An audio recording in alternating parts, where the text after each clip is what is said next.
طبعا انت متخيل حجم الانجاز اللي حصل صح؟ عشان لو مش متخيل يبقى عندك مشكلة كبيرة، بس ما تقلقش، تعال هقولك هو ازاي بقينا نكسب كاس مصر بقى اسمه انجاز.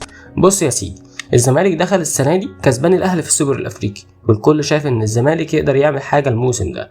هوبا دبل كيك، جوميز سبك وخلع. وانا هنا مش هتكلم على نظرية المؤامرة، بس خليها انت في بالك.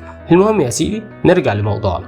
بعد جوميز جبنا كروس، والدنيا من سيء لأسوأ، وكل المحللين قال لك الراجل ده لازم يمشي ما يكملش طبعا، مع اني مش مع القرار ده خالص، بس تمام اهو مشي، ومشي معاه لجنة التخطيط كلها. المهم عملنا لجنة تخطيط جديدة، جبنا ميدو حازم امام وعمرو الجنايني، ووصل السيد بسيرو مديرا فنيا جديد لنادي الزمالك، ولا كأنه جه اساسا. مفيش اي حاجة حصلت. هوبا بنقول خلاص هنفوق شوية، لقينا الاهلي بيقول انا مش جاي الماتش، والراجل يخصم مني ال6 نقط ويطبق اللائحة.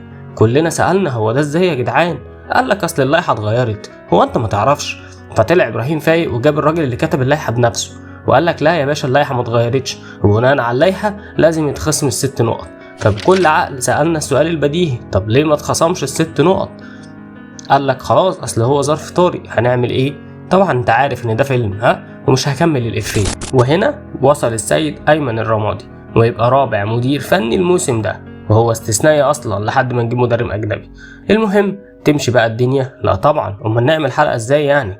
طبعا انت عارف ايه اللي حصل في الوقت ده. زيزو، مشكله زيزو انه راح السفاره وطلع مضى في الاهلي وكل الكلام اللي بالك فيه ده، بس كده خبطتين في الراس توجع صح؟ لا تعال خد التالتة. المباراة اللي بعدها على طول خرجنا من افريقيا من الكونفدرالية على ايد فريق الواحد يستحي يذكر اسمه اصلا. نسكت بقى على قد كده؟ انت كده عايز الناس تاكل وشي. ندخل على المشكلة الرابعة، ايقاف القيد والغرامات. الزمالك دفع 6 مليون ونص دولار عشان بس نعرف نخش الكونفدرالية السنة الجاية. انت متخيل اللي انا بحكولك؟ وبعد كل ده يجي واحد يقولك اصل ده كاس مصر يعني مش حاجة كبيرة. ايوه ما انا عارف انه مش حاجة كبيرة. فرسالة لكل اصحاب الاهلاوية، انت عارف واعي كويس قوي انك صارف ميزانية دول على لعيبة، ده غير صفقة زيزو وانك تضعف الزمالك وكل اللي انت فيه ده غير ان الرابطة في ظهرك ومجاملك في كل حاجة تقريبا. وبعد كل ده انت كسبت الدوري فرق نقطتين، ومن الممكن اصلا يتسحب منك، ويبقى بالرغم من كل اللي انت عملته طالع بموسم صفري، بالرغم من الفلوس والإدارة والدعم اللي كل الناس موفرنها لك. فأتمنى ما اسمعش صوتك تاني. سلام.